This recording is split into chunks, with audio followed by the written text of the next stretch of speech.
मैं ब्याह कर जिस घर में गई वहां औरत काबिल कबूल सिर्फ उसी सूरत में थी जब वो एक माँ और बीवी के रूप में हो। अगर बेटी पैदा हो भी जाती तो इसे वो इज्जत और एहतराम बिल्कुल भी ना दिया जाता जिसकी वो हकदार है। मेरी शादी के चंद माह बाद जब मैं हामला हुई तो शौहर और सास ने पहले ही बता दिया कि हमें तो अपना वारिस ही चाहिए। पहली औलाद तो तू हमें बेटा ही पैदा करके देना। इससे खानदान में जरा नाक ऊंची रहती है। शौहर और सास का दबाव देखकर मैं तो डर सी गई थी। उम्र भी 16 साल थी। अब मेरे बतन में पल रहा बच्चा लड़का था या लड़की, भला सिवाय खुदा के कौन जानता था। मेरी पहली औलाद बेटी पैदा हुई तो सास ने मुंह चढ़ा लिया। शौहर ने जब बच्ची को देखा तो मैं काफी डर गई कि कहीं गुस्से में आकर मुझे घर से ही ना निकाल दे। मगर मासूम कली को देखकर वो इसे उठाकर प्यार करने लगा, जबकि सास तो कुड़ती ही रह गई। सास ने कभी मेरी बच्ची को उठाने की भी जहमत ना की थी, बस जब भी देखती डांटती ही रहती। वक्त गुजरा तो खुदा ने मुझे 3 बेटियों से और नवाज दिया। चौथी बेटी भी पैदा हुई तो सास ने मेरी तबीयत का लिहाज किए बगैर मुझे थप्पड़ मार दिया और फिर गला दबाते हुए कहने लगी कि क्यों पैदा की है तूने ये बेटी। जब पता था कि ये पैदा होने वाली है तो जहर खाकर मर क्यों नहीं गई। तुझसे अपने बेटे की शादी करवाकर मैंने अपनी जिंदगी अजाब बना ली है। तू औरत नहीं, बेटियां पैदा करने वाली मशीन है, मशीन। सास ने मुझे मार कर कहा तो मैं रोने लगी। अपनी बच्ची को सीने से लगा लिया। इस बार तो शौहर भी सख्त नाराज था। पहली 2 बेटियों तक तो इसका रवैया ठीक रहा, मगर फिर तीसरी की पैदाइश पर वो भी बदलने लगा। मुझसे उखड़ा उखड़ा रहने लगा, बात बात पर गुस्सा करने लगा। इस बार तो इसने भी बेटी को उठाने की जिहमत तक ना की थी, ना ही माँ को मुझे मारने से रोका था। सास मेरी बच्चियों को देखती तो बिला वजह ही मारती रहती। वो रोती हुई मेरे पास दादी की शिकायत लगाती तो सास मुंह पर मुकर जाती कि मैं क्यों मारूंगी इनको भला। ये तो खुद ही आपस में लड़ रही थीं। 5वीं बार हमला हुई तो दिल बहुत उदास था। यही दुआ की कि इस बार तो अल्लाह ताला मुझे बेटा ही अता करे। मुझे एक बेटा ही चाहिए। शौहर ने भी साफ साफ कह दिया अगर इस बार 5वीं बेटी मेरे सर पर लाकर बिठाई तो मैं एक सख्त कदम उठाने पर मजबूर हो जाऊंगा। मैं घुट घुट कर रोती रहती। आखिर डॉक्टर ने चेकअप करके बताया कि तुम एक लड़के की मां बनने वाली हो। जब मैंने ये सुना तो मेरी खुशी का कोई ठिकाना ही ना रहा। मेरी आंखों से आंसू बहने लगे। फौरन घर आकर ये खुशी की खबर सास और शौहर को सुनाई तो दोनों की खुशी की कोई इंतहा न रही। शौहर की मोहब्बत एक बार फिर बहाल हो गई, जबकि सास का रवैया भी मेरे साथ कुछ बेहतर हो गया। वक्त गुजरा और मैंने एक लड़के को जन्म दिया। वो बिल्कुल अपने अब्बा जैसा था। सास तो इसे सीने से लगाकर रखा करती, अक्सर तो रात को भी अपने पास ही सुला लिया करती। मेरा शौहर बेटे के बाद बेटियों से भी मोहब्बत करने लगा था। मुझे तो लगा था जैसे मेरी जिंदगी का हर दुख दर्द खत्म हो चुका है। अब तो बस खुशियां ही खुशियां रहेंगी। बेटा उस वक्त 4 साल का था जब मैंने कमरे में कुछ गिरने की आवाजें सुनी तो यासिर का ख्याल आया कहीं सोते हुए बिस्तर से गिर तो नहीं गया था। इतना सोचना था कि मुझसे पहले मेरी सास भागकर कमरे में गई। इसकी चीख बुलंद हुई थी। मैं भी फौरन कमरे में दाखिल हुई तो सामने का मंजर देखकर मैं चौंक गई, क्योंकि यासिर ने चेहरे पर सुर्खी पाउडर लगा रखा था। सास तो कलेजा थाम कर बोली, हाय मैं मर गई। यासिर, ये क्या हरकत की है? लड़कियों वाले काम क्यों कर रहा है तू? लड़का है और लड़के ये सब नहीं लगाते। उस रोज सास ने यासिर को बहुत डांटा था, जबकि मैं इन्हें कहने लगी कि बच्चा है, बहनों को देखता है तो बस खेल खेल में कर दिया, ऐसी कोई बड़ी बात नहीं है। मगर वक्त के साथ साथ जैसे जैसे यासिर बड़ा हुआ तो इसके अंदाजो अतवार भी बदलते चले गए। इसकी आवाज इंतहाई बारीक लड़कियों जैसी हो गई, यहाँ तक कि लड़कों को देखकर यूं शर्माने लगता जैसे वो लड़का नहीं बल्कि लड़की हो। बहनें ईद या शादी ब्याह पर चूड़ियां पहनती तो रंग बिरंगी चूड़ियां देखकर वो मचल उठता और कहने लगता, अम्मा बाजी को बोलो ना, मुझे भी कुछ चूड़ियां दे दे, इनकी खन खन मुझे बहुत अच्छी लगती है। मुझे तो अब इसकी फिक्र सताने लगी थी। जैसे जैसे बेटा बड़ा होता गया तो शौहर इसे अपने साथ बाहर ले जाने लगा। एक रोज जब वो घर आया तो काफी गुस्से में था। सुर्ख चेहरा लिए यासिर को झटक कर जमीन पर गिराया और गुस्से से मेरी जानिब देखकर बोला, अपनी बेटियों को मेरे बेटे से दूर रखा करो। आज इसने सबके सामने मेरी नाक कटवा दी। जानती भी हो इसे देखकर लोगों ने क्या कहा। मेरे दोस्त मुझ पर हंसने लगे थे और कहने लगे कि ये बेटा है या बेटी। मुझे तो लगता है ये कोई तीसरी चीज है जो ऐसी हरकतें करता फिर रहा है। दोस्तों के सामने यूं शर्मा रहा था जैसे कोई लड़की गैर मर्दों में जाकर बैठे तो इसकी झिझक खत्म नहीं होती। ये कैसा बेटा पैदा करके दिया है तुमने जो ऐसी हरकतें करता है। शौहर की बात सुनकर मेरे चेहरे का रंग उड़ा था। दिल में तो एक अनजाना सा खौफ कब से मौजूद था, मगर शौहर की बातें और बाहर के लोगों की बातें सुन सुनकर मेरा दिल कांपने लगा था। सास भी अब यासिर को मशकूक नजरों से देखने लगी थी। वो जो भी हरकत करता इसे टोक दिया करती और मना करती कि ऐसा ना किया करो, मगर वो बात बात में अपनी बहनों की तरह चलने फिरने लगा। इसकी चाल ढाल तो बिल्कुल ही लड़कियों जैसी हो चुकी थी। मेरे दिल में एक वहम सा बैठ चुका था। एक अंदेशे ने मेरे दिमाग को अपने बस में कर लिया था। ख्वाब में भी सोचकर डर सी जाती कि कहीं मेरा बेटा ख्वाजा सिरा तो नहीं। ये सोचकर ही मेरा वजूद कांप जाया करता। एक रोज मुझे बगैर बताए मेरी सास और शौहर बेटे को डॉक्टर के पास ले गए, जहां पर इसके कुछ टेस्ट करवाए गए, जिनकी रिपोर्ट्स आई तो मेरे पैरों के नीचे से जमीन निकल गई। इन टेस्ट में ये साफ साफ लिखा था कि मेरे बच्चे की जीन्स उम्र बढ़ने के साथ साथ बदल चुकी है। वो एक लड़का नहीं बल्कि ख्वाजा सीरा बन चुका है। इसमें लड़का और लड़की दोनों के हार्मोन्स मौजूद हैं। ये सुनना था कि मैं जमीन पर गिर सी गई। मेरी सास ने तो ववेला मचा दिया था, जबकि शौहर गुस्से से यासिर को मारने के लिए इसकी जानिब दौड़ा। यासिर जो सबका बदलता हुआ रवैया देखकर घर के कोने में बैठा था, वो बाप को अपनी तरफ आता देखकर रोने लगा। मैंने फौरन आगे बढ़कर इसे सीने से लगाया। शौहर इसे मारना चाहता था, मगर मैंने यासिर को हाथ भी नहीं लगाने दिया और गुस्से से कहने लगी कि आप आखिर ऐसा क्यों कर रहे हैं। इसमें यासिर की तो कोई गलती नहीं, ये तो मासूम है। मगर इसके बावजूद शौहर पर कोई असर ना हुआ और वो यासिर को मारने लगा। मैं जितना इसे बचाने की कोशिश कर रही थी, मगर इसके बावजूद वो मुझे भी साथ ही घसीटने लगा। वो मुझे भी यासिर के साथ मारते हुए बोला कि तुझसे कहा था कि एक बेटा पैदा करके दे ताकि खानदान में मेरी नाक ऊंची हो, मगर तूने मुझे ख्वाजा सिरा पैदा करके दे दिया। शौहर गुस्से में था और सास तो वैसे ही भड़की हुई थी। फौरन कहने लगी इस मनहूस औरत को तो बहू बनाकर गलती कर दी। पहले तो बेटियां पैदा करके ढेर लगा दिया और फिर एक ख्वाजा सिरा हमारे सर पर डाल दिया। अगर ये बात घर से बाहर निकल गई और रिश्तेदारों में फैल गई कि तू एक ख्वाजा सिरा का बाप है, तो जानता है कितनी बेइज्जती होगी। लोग हम पर थू थू करेंगे और हमें कहीं सर छुपाने की जगह ही नहीं मिलेगी। तू घर से बाहर निकलेगा, लोग कहेंगे वो देखो, ये ख्वाजा सिरा का बाप आ रहा है, इसने ख्वाजा सिरा पैदा किया है। सास ऐसी बातें करके मेरे शौहर को और भड़का रही थी और मैं रोते हुए शौहर को कह रही थी कि औलाद देना तो खुदा के हाथ में है, वो जो भी अता करे, अब इसमें मेरी क्या गलती है। शौहर तो गुस्से में था। मेरी चारों बच्चियां डरी सहमी एक तरफ बैठी रो रही थीं, जबकि यासिर मेरे साथ लिपटा और रोते हुए पूछ रहा था कि अम्मा, मुझे कौन सी बीमारी है, मेरी क्या गलती है, अब्बा मुझे क्यों मार रहा है, मैंने तो ऐसा कुछ भी नहीं किया। इसको बोलता देखकर तो शौहर को मजीद गुस्सा आ रहा था और तभी मेरी सास ने ऐसी बात कही जिसे सुनकर मेरी रूह फना होने लगी। सास बोली, तलाक देकर फारिग कर इस डाइन को, मैं मजीद इस नहुसत के साथ तुझे हरगिज नहीं रहने दूंगी। इतना सुनना था कि शौहर ने अगले ही पल मुझे 3 बार तलाक दे दी। मैं चीखती चिल्लाती रही, शौहर के मुंह पर हाथ रखती रही, मगर इसने मुझे तलाक देकर अपनी जिंदगी के साथ साथ घर से भी बाहर कर दिया। सास एक तरफ होकर खुश बैठी थी। शौहर तो घर से जा चुका था। सास मुझे बातें सुना सुनाकर कहने लगी कि मैं अपने बेटे की शादी करवा दूंगी, कम अज कम तुझ जैसी औरत से तो इसकी जान छूटेगी। शौहर मुझे तलाक देकर घर से चला गया और सास ने भी मुझे धक्के देकर घर से बाहर निकाल दिया।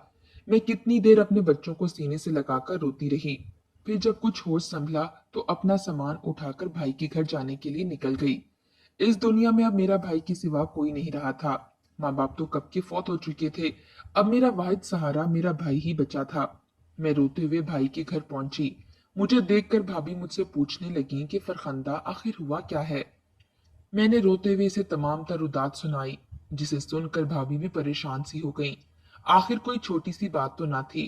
पहले यासिर की ख्वाजा सिरा होने का इंकिशाफ और फिर मुझे तलाक हो जाना, वो भी इस उम्र में जब मेरे पास 4 बेटियां और 5वां ख्वाजा सिरा था। रात को भाई घर आया तो मुझसे पूछने लगा कि आखिर क्या हुआ है जो अचानक हमारे यहाँ आ गई। भाभी मेरी काफी नरम मिजाज थी, जबकि मेरा भाई काफी सख्त मिजाज था। इसने कभी शादी से पहले भी मुझसे प्यार से बात ना की थी, काफी उलझा सा रहता था। दर हकीकत इसकी सोच भी मेरे शौहर और सास से कम ना थी। भाई ये सुनकर काफी परेशान हो गया। धीरे धीरे इसका रवैया मेरे साथ कुछ बेहतर सा हो गया। वो मेरी बच्चियों को भी अपने बच्चों के साथ स्कूल भेजने लगा और इनकी जिम्मेदारी उठा ली। जबकि मेरा बेटा स्कूल गया तो वहां पर बच्चों ने इसका मजाक उड़ाना शुरू कर दिया। वो रोता हुआ वापस घर आ गया। ये तो शायद अब जिंदगी का हिस्सा बन चुका था। ये माशरा और इस माशरे की सोच ही ऐसी थी। ये जानते बूझते कि ये भी सबके जैसे एक इंसान है। इनके सीने में भी दिल था। इसके खून का रंग भी सबकी तरह सुर्ख था। न जाने क्यों लोग ये फर्क कर रहे थे। भाई मेरी बेटियों का तो ख्याल रखता, मगर यासिर को देखकर इसके चेहरे पर भी नागवारी सी आ जाती। जैसे जैसे यासिर लड़कियों की तरह हरकतें करता तो मेरे भाई के बच्चे भी इसका मजाक उड़ाने लगते। इसे यासिर की जगह लड़कियों का नाम देकर पुकारते और कहा करते कि ये लड़का नहीं लड़की है। यासिर को हम जितना समझाते कि लड़कों की तरह बात करो, लड़कों की तरह चलो, मगर इसके बावजूद वो जितनी भी कोशिश करता फिर भी इसका चाल चलन किसी लड़की की तरह ही हो जाया करता। आखिर को ये सब इसकी फितरत में शामिल था और इंसान की फितरत कभी नहीं बदला करती।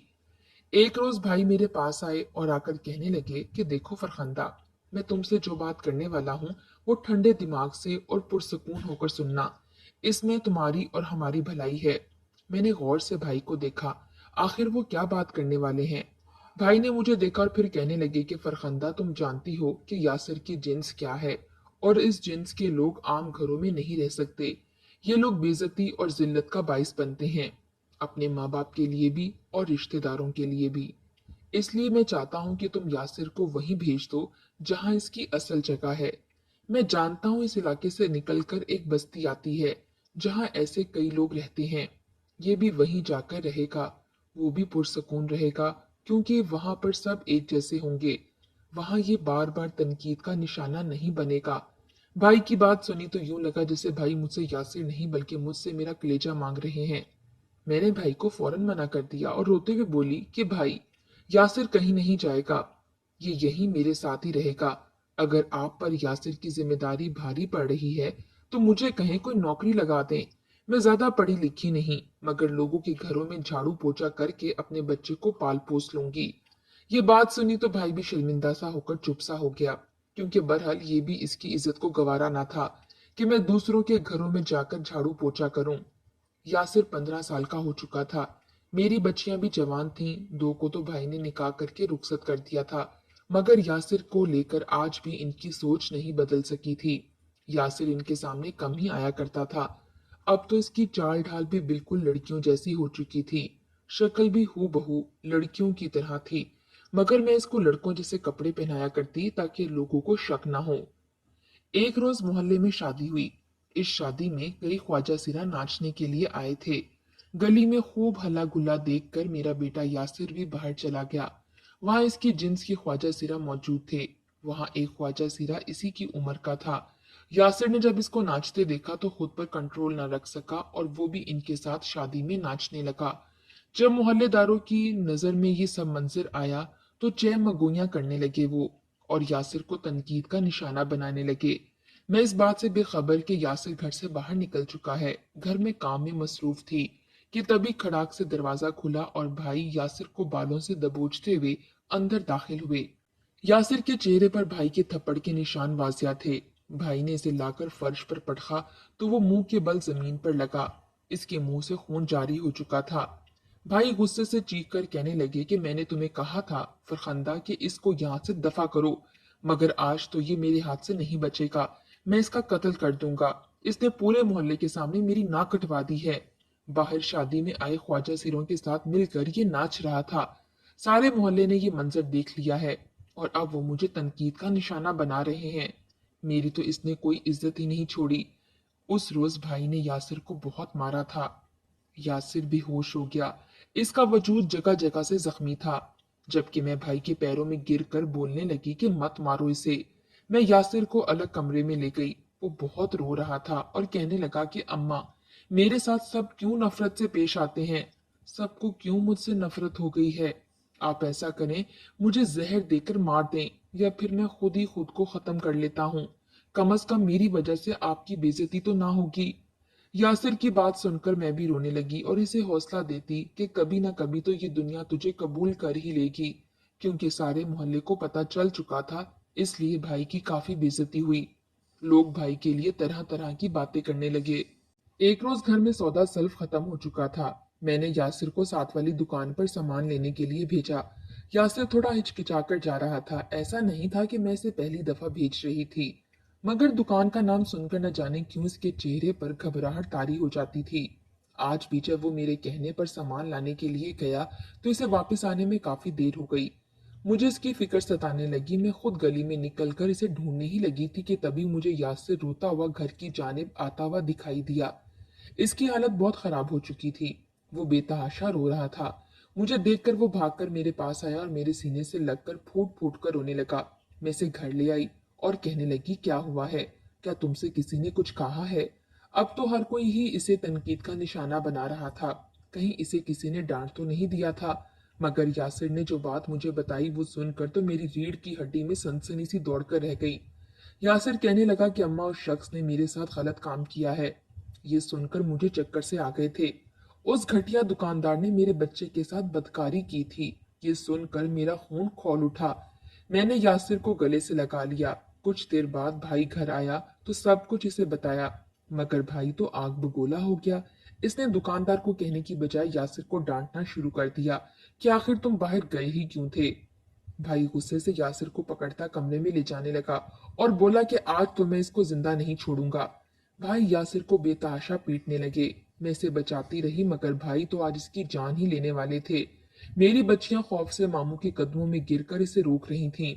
जब भाई ने हाथ ना रोके तो मजबूरन मुझे सख्त कदम उठाना पड़ा। मैंने भाई पर ही हाथ उठा दिया। मेरा थप्पड़ लगना था कि भाई सुन होकर मुझे देखने लगा। मैंने भाई को गुस्से से कहा कि खबरदार, जो मेरे बेटे को हाथ भी लगाया, वरना मुझसे बुरा कोई नहीं होगा। भाई तो हैरान था।